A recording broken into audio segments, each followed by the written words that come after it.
首先，笔上控完水之后，我们将花瓣外轮廓的，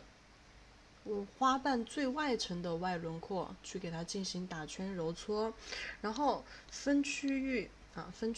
左、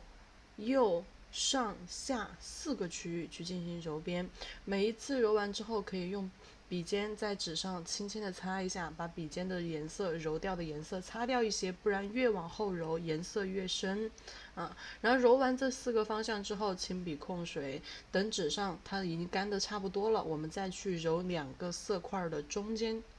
上中下4个位置，2个色块的中间，也就是斜方向这个地方，去再给它进行4笔的揉搓，让它的整个外轮廓色块呈现有虚有实甚至可能带一点水圈这种不规则的状态。花心处可揉可不揉，揉的时候你要注意，只用笔尖轻轻带动一点点就可以了。